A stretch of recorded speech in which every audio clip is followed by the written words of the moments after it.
by Riverside.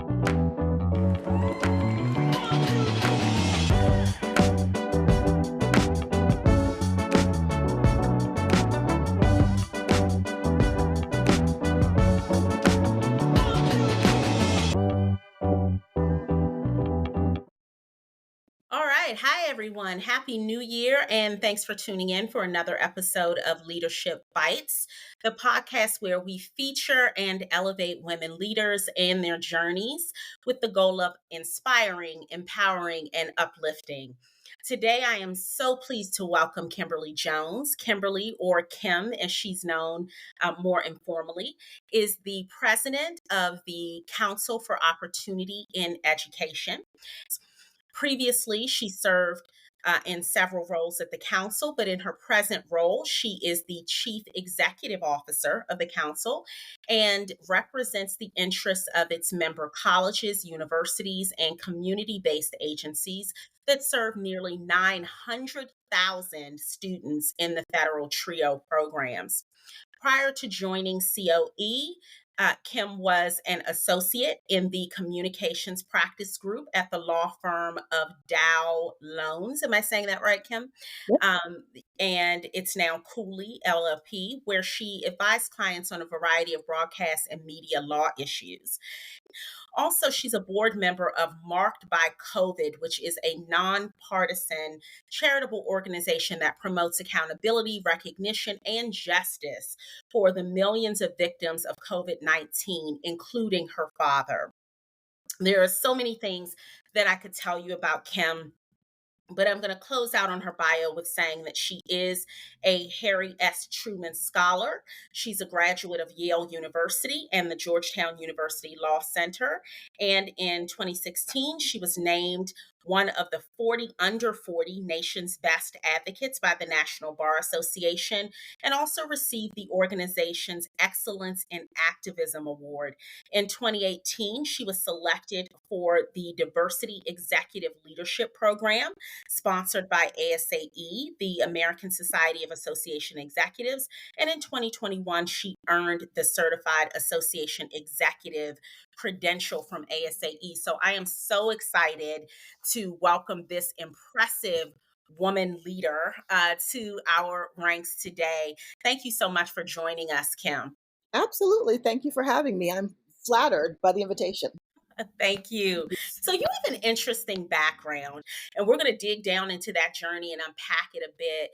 I imagine there were a lot of pivots and turns and things that inspired that journey. So, let's start back at the beginning with who or what inspired you to pursue education and what your pathway was to that. It was my Okay. parents. They were first Your gen parents. low Okay. income.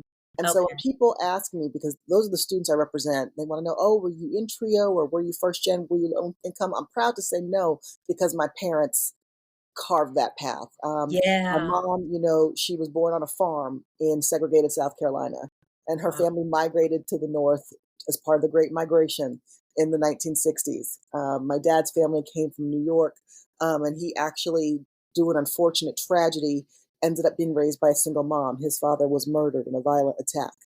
Um, and so they both grew up in this small town in Connecticut that's really a transplant. It's really a southern town in a northern city. Um, and both of them were the first to break the barrier in their families. And seeing the difference it made in their lives, they always impressed upon myself and on my brother, who is also a school teacher, that education was going to be the pathway. It was never a question of, are you going to college? But where? Where are you going Yeah. to college? Yeah. And so that was the ethos in our household. That's awesome. And so, your personal path of going to school and seeing your parents pave that way for you, did you find that to be a heavy burden to bear because your parents had done so much? And then was there ever anything else that you wanted to do, or that was sort of the only thing presented to you, but had you ever had any other aspirations or thoughts? Well, okay, so I will say this. In high school, I had these wild fantasies of going to New York and trying to become a professional actress. Uh, Because I was one of those theater kids, and my father was like, "Fool, go to school, get a job," and he was very right. I will say, one of my friends from high school who was a theater nerd with me, she actually is a working actress today in New York City. She actually just heard a performance. She was just in won the Tony Award actually last year Yeah. for the production. And so, you know, I'm adjacent to it. But Yeah. but no, I mean, it wasn't a burden because my parents made it. Um, they didn't make it burdensome, if you know what I Yeah. mean. Like they took the time, they invested in us. They cobbled together their little dollars and sent me to Catholic school. And then my brother, who had a necessity to go to private school, what they did, they made sure they were at those schools, on top of those teachers' heads, and putting him in every extracurricular, every support he could get. He actually was in a state-funded program modeled after Trio. And they just gave him every advantage that they could in his environment as well. And so it wasn't a burden, or at least it was. If it was a burden, it was a burden that came with the blessings of our parents supporting us along the way. That is awesome. So you how did you find your way to associations? You were an attorney and then you somehow came to work in associations. For my listeners, those of you who don't work in the association community, we tend to hear a lot of stories about how people fell into the industry. That's a narrative that we want to change. We want people to consider associations as a first option, right? Not necessarily something that they fall into. So I really am always curious about hearing people's stories about how they came to know about associations, because for me, that speaks to an entry point that we should probably be considering or looking at, to try to attract folks into the pipeline. So, yeah, I'd love to hear about your pathway to association management. Sure. So there's two answers. There's the straightforward answer, and then there's the God answer. So the straightforward answer is I was working as an associate at a law firm, and I absolutely hated it. God bless those who can stomach it. You really have to have a certain constitution for that kind of work in a corporate law environment, and it just was not for me. Because the work was intellectually interesting. It was around the time that the Janet Jackson, Justin Timberlake Super Bowl incident had happened. Ooh, So yeah. media law was changing. So it was intellectually interesting, but it just did not feed my spirit at all. Mm-hmm. Um, and so what happened for me is that the time I was looking to pivot, my current organization came on board as a client of the firm. Um, and through conversations, the leadership at that time had mentioned to my mentor, who was the partner working with them, you know, we want to add to our team. You know, we want to hire somebody. We can't find the right person. Do you know anybody who might be a good person to talk to? And he said, I think I know somebody, because I had been very frank with him about where I felt and what I felt, where I stood, and all that good stuff. And so he connected me with them. They interviewed me, and they said, "Well, she doesn't have the experience because it was a government relations position. I had never been on Capitol Hill working for a congressman or congresswoman or senator." But they said, "Well, she's smart and she can work hard, so we can teach her how to do this." And that's exactly what they did.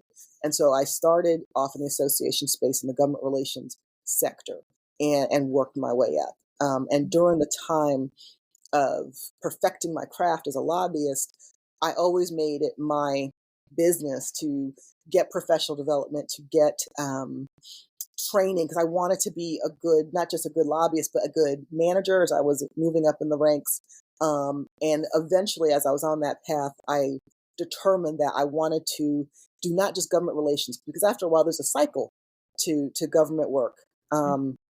And I got to the point where I was like, I can really, you know, I can do this with my, not to say, I mean, we're good, but I just felt like I could do this with my eyes closed. I need more diversity in my work. And so moving into management allowed me to still have my finger into the government relations space, but then also getting to know the operations side. So the business and finance, IT, communications and outreach, those sorts of things. So that's the formal, straightforward answer. Yeah. Here's the God answer. I was really at a breaking point. Like I said, being in a law firm environment was not nourishing to my soul at all. And I was looking, you know, I was looking for other legal jobs Yeah. and I just wasn't getting them. And even the recruiter said to me, he was like, something's going on here because you should be getting these jobs. You got the credentials, you're coming from this kind of firm. Like, it was odd. And Hmm. so finally I got in front of God and said, okay, I'm going to do a fast. And Yeah. so I did a 2-week fast Hmm. um, to get clarity. And Yeah. literally, after my fast, the next conversation was this partner coming to my office and saying, "Hey, have you heard of this organization? They're really looking for somebody. I think you'd be great for them." So, Wow. and I hate to separate those two answers, but it's the totality of me, you know. And I Yeah. know not everybody has the same spiritual belief system or ideology, but for me, that is definitely a huge part of how it all happened. Yeah, that's oh wow, that's amazing. Okay, so there are so many gems in there. I don't even know where to start. I want to back up and really dig into that piece about getting into government relations. I will say that I have always sort of I've heard different people have different pathways to it, but I really haven't heard the story of someone who came to it and had not in some capacity worked in government relations before and then sort of upskilled into the position. What was that like? What was the skill set that you had to develop to kind of carve out a niche in that space? I mean, it was definitely, think of the hazing scenes and Drumline. I mean, it was rough. Former boss had worked for the former Speaker of the House at that time, and so she had a wealth of experience.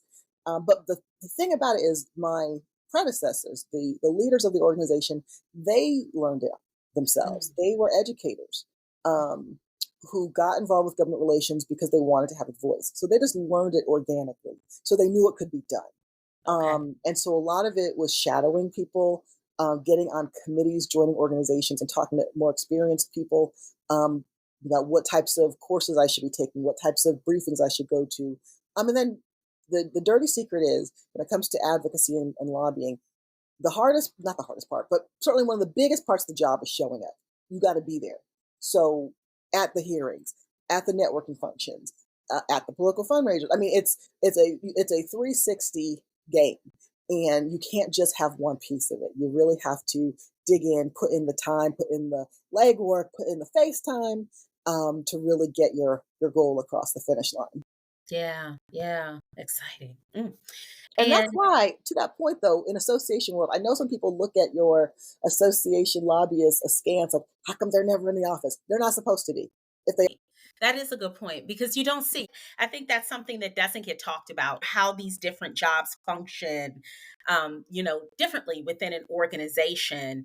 And so sometimes you are in work environments where people don't quite understand what it is that their colleagues do, and the expectation is that everybody does the same thing. But the reality is, to your nope. point, you don't really. No, and I would get smoked because like, how come you're coming in at 11?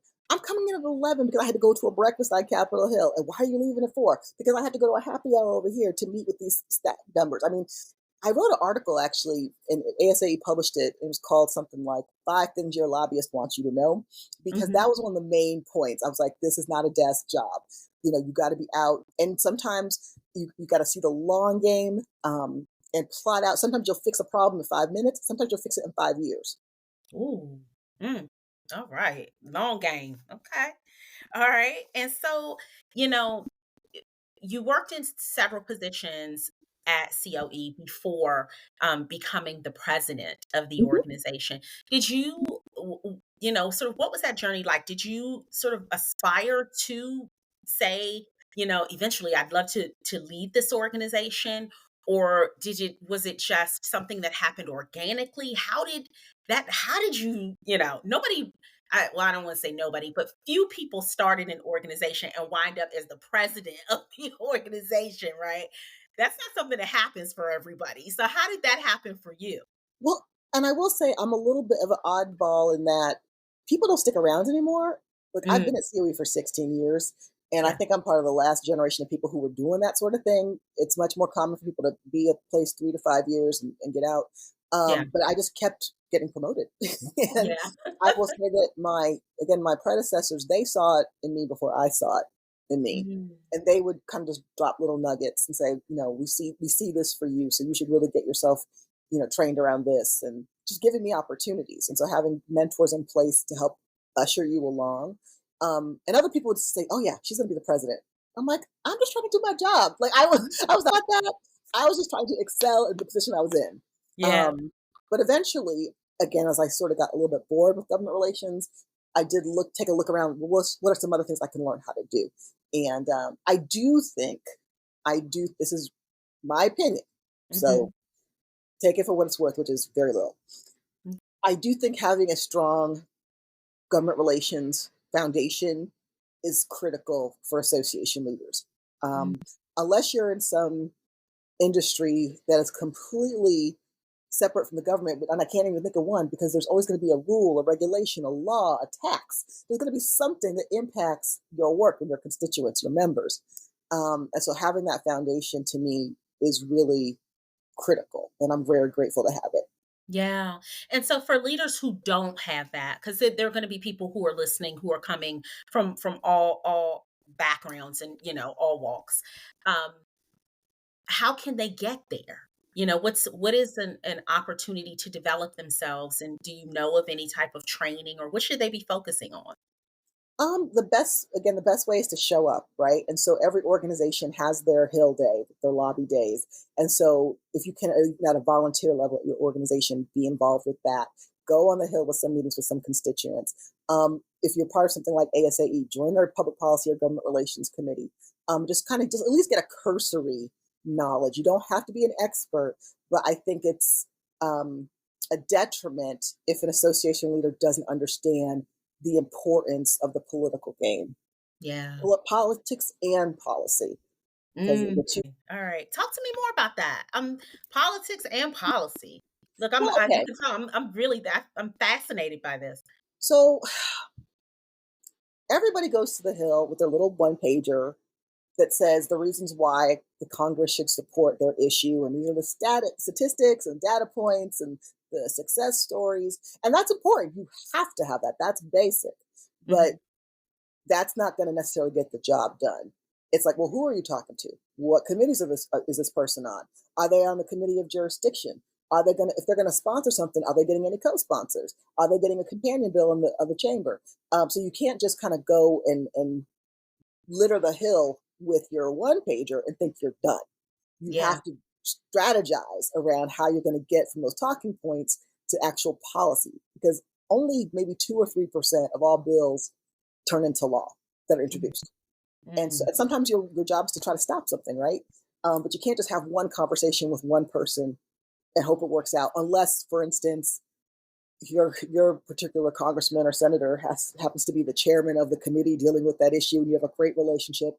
Usually, even if that is your particular legislator, you're going to have to. You as a lobbyist you're the hired gun. So that's where you want your membership to participate, to show these are the people in your district or your state who care about this, and this is what they think, and kind of beating that drum and getting through all the noise, because again, the Hill is littered with issue papers and briefings and all that sort of thing. And so being able to cut through the noise is challenging. Wow. Yeah. That's And exciting. the dirty secret, a lot of Uh-huh. people will just take your one pager and say, thank you so much. And they might write you a letter saying, thank you for coming, and take a picture with you. And you like, oh, I got a picture with the senator. But then nothing happens with your issue. Mm. Mm. That's good. That's good information.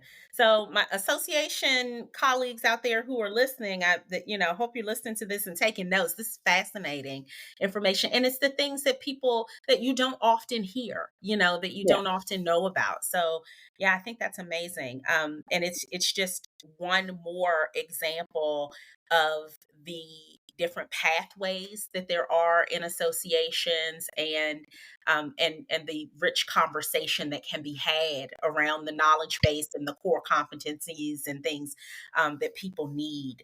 So thank you for that. And one question that I do want to ask because it's literally your organization is literally advocating for people who are low income students, first gen students. Are there things that girls or women who want to be future leaders, but find themselves in a space where they are either aspiring to college or in college right now, and they don't have a lot of money, they don't have resources, they don't have connections? What are the things that they should be doing to position themselves for future success? Is there any advice that you might have for them? So these are for students. The Yeah. questions geared towards students. I would say, well, first find your local TRIO program. We are at about 3,000 institutions of higher education plus several community-based agencies across the Can you country. back up and tell us about Trio? What is Sure. Trio? And Okay, so TRIO, the name would suggest three, but in fact, Mhm. there are seven student-facing programs, and they are all under the umbrella called TRIO because originally there were three.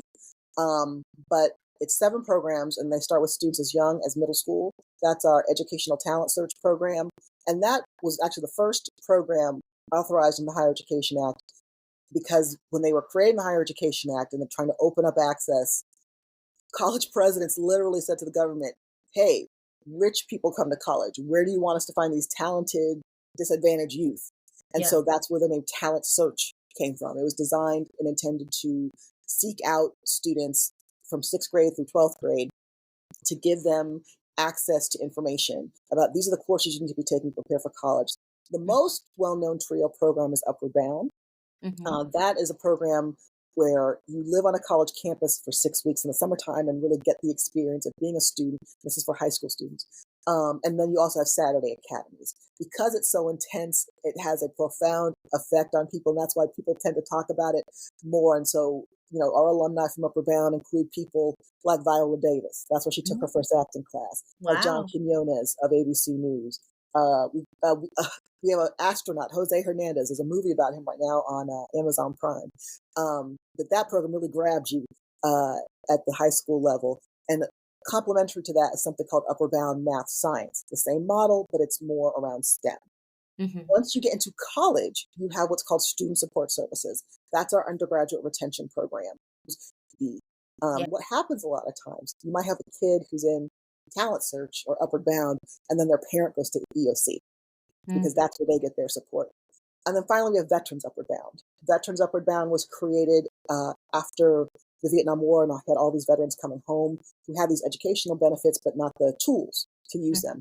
And so that's, again, a pre college program to reintroduce our vets to the classroom and help them get into college to best use their resources. So that is the portfolio of TRIO. So definitely, if you can, find the TRIO program in your community. They're often run out of colleges or universities, but they're also boys and girls clubs, churches, fraternities, and sororities.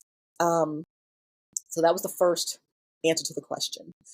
And the second piece, and this is less tangible, but ask a lot of questions. I remember when I was in high school, every adult I met who I knew went to college, I was like, "Where'd you go to college? Why'd you go there? What'd you study? What do you?" I mean, just soaking up, just getting as much information as possible, because that's really a large barrier for a lot of students. They just don't have the information, and yeah. getting that kind of capital, that intangible capital, oftentimes is the gap between getting to where you want to go and not. Yeah. Yeah.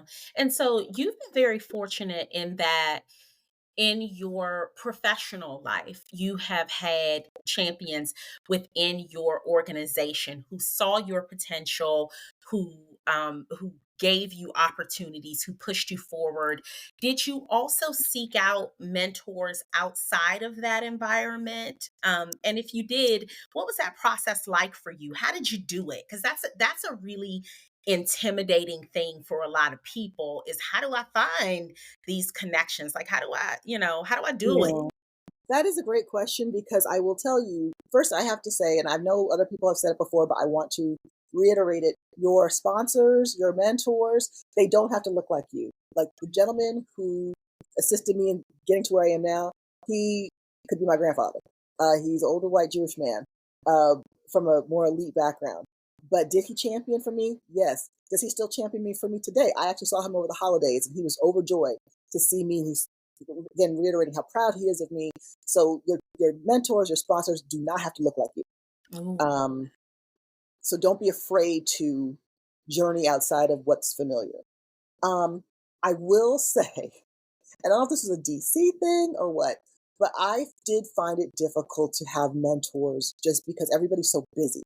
And mhm. so that's actually how I ended up in the DELP program, which Yeah. I think is how you and I are both affiliated. Yeah. Um, because I needed mentors. And one of the key features of that program was the peer mentoring as well as the assigned mentor from the association. And so I needed that because I did not have, I had people who looked out for me, but I did not have somebody who I could go to and say, "Hey, I'm having this issue. How would you handle it?" Mhm. And so it was actually, it was a prior year DELP recipient who said, "You need to apply for this program." And she was an informal mentor for me, but again, everybody's so busy, right? Right. Um, so knowing that I had a solidified mentor, this was their job, so to speak, and also having the peer group was a huge, huge resource. And to this day, you and I both know we're both in that chat group. Hey Yeah. guys, does anybody have a example of this, or what would you do for that, or can you recommend anyone for this? And I've used fellow Delpers on panels. We've done advocacy work together. They've used me for panels, and so that network has been absolutely precious. So finding, if you can't find it informally, go get it formally.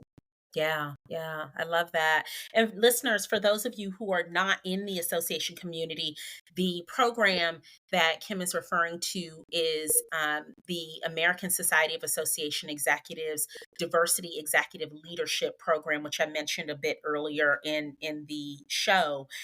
It is specifically a program that is geared toward cultivating talent among people in diverse backgrounds, and providing mentoring, training, different opportunities so that diverse leaders can rise up through the ranks of associations. So both Kim and I are alum of that program, and Kim, I love what you said, that it's sort of a never ending cycle of connection and networking and fellowshipping. So yeah, I agree wholeheartedly that you got to be. I think it takes being brave, right? And that's the Yeah, thing that, sometimes people won't just outright say.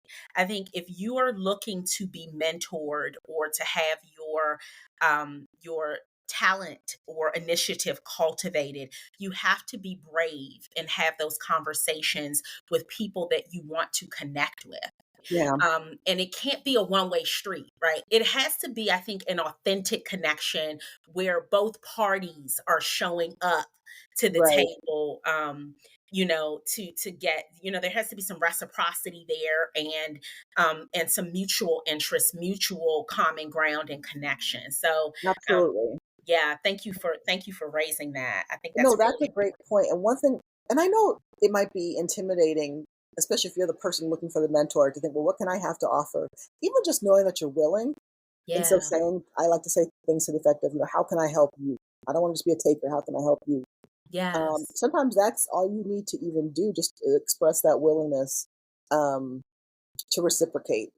Mhm. And not taking it personally if people can't fill that Yeah. role, because again, everybody is so busy, and it's not that they. I respect a person more who says, I really don't have the capacity right now, rather than to say yes and then you just never hear from them, or when Oh you do, gosh, it's the not ghosting. Yeah. substance. So Yeah, yeah, and I think it's unintentional, but, right, I do know a few people who have been kind of ghosted by mentors, and it's like, "Oh my god, like, what happened?" So, yeah, so right, that's yeah, I think it's transparency and being honest about, your bandwidth and capacity as well, if you're on the other side where you're being asked to mentor people. So, yeah, thank you for raising that. That's a really important point. And continuing on this trajectory of talking about the leadership path and your path specifically into leadership. I know that there are a lot of professionals who will be listening to this show, and they're wondering if executive leadership is even a journey that they want to take, that's a right? good question to ask yourself, because it is not for everybody. I think it's glitz and glamour, right? Until you're in it. Hmm. Everybody's like, "Oh, you get to run the organization, you get to set the policies, you get to do this and that." But people rarely see the other side of it, right? And Right. so what does the other side look like? Can you share with us sort of some, at least some of it, what you can share, and talk to us about whether you ever had second thoughts about that journey, and if so, how'd you overcome that to push forward? Any second thoughts I had were fleeting, because Mhm. the benefits definitely outweigh the burdens. But I will say the biggest shocker, even when you just move into management, is that it's not your job is not to boss people around. Your job is to get things done through other people. And if for whatever reason they either don't do it well or don't do it all, it then falls on you. And Mhm. just that's a so you have to do your work, the job you're paid to do, and then this additional work of the people work, and Yeah, that's hard. yeah, That people work is very difficult to do it well. I yeah, mean, you can decide what kind of manager or boss or executive you want to be, but to do it well, um, you have to be very deliberate. You have to be very thoughtful, um, patient, and you have to practice. Mm, And you have to be willing to. There have definitely been times when I've apologized to my team. I said, you know what, the thing I just said was not affirming, and I just want to apologize for that. Because I want that's the how I want my leadership style to be. And I've gotten great feedback from my team. They've told me that we feel heard. Um, and so, I'm still learning. I'm not perfect. And I told them, I was like, I am not going to do this perfectly. So just let's get that out the way. But being emotionally intelligent and honest and self-reflective is key. that's awesome. And so, what would you say, Kim, that your passion is professionally, and how is your current leadership role helping you pursue that or achieve that? Wow, that's a great question. I think for me, the passion is service. And of course, it's service to the students, but also the educators who work with our students. Uh, over 16 years, you develop close relationships with a lot of people, and knowing the challenges that they face on their college campuses, whether it's dealing with administrations that are not very friendly to our students and those issues they face, to just dealing with funding challenges. I mean, we have $1 billion appropriation, thank God. But when you divide that up among almost 900,000 programs, it's a lot smaller on the ground. And so, getting them the resources they need to do their jobs well, to support their staff, and then, of course, ultimately to make sure the students get to and through college. So I'm very excited about having my customer service hat on with our trio educators. D- Is there any other advice that you might want to offer women or girls who aspire to become leaders? How can they prepare? Um, I think a good thing to do is just to be an open book, whether it's reading magazine articles, actual books, going to lectures, talking to people. You constantly have to be in a mode of learning. I think you're in trouble when you think you've got it and you know everything there is to know. I think that's the death knell. And then also, I forgot about this on the mentoring side. When I didn't have a mentor, I made a little notebook for myself, and I just kind of wrote down little tidbits I was learning to kind of just self mentor. And I still have that notebook. And so Yeah. as I'm learning things in my leadership journey, just jot down like, oh, okay, remember to do X, Y, and Z, or when people like to be heard, so on and so forth. That's great. All right. All right. And so, how can listeners learn more about you and connect with you or learn more about your organization, COE? Sure. So we are online at coenet.org. The best way to connect with me is to look me up, Kimberly Jones, on LinkedIn, both on LinkedIn, Instagram, and X. I'm KAJ Speaks. I will tell you, I spend the most time probably on Instagram posting non work related things and professionally LinkedIn for sure. Okay. All right. All right. Kim, thank you so much for taking time to talk with us today. I think your journey is certainly one that is inspirational for me.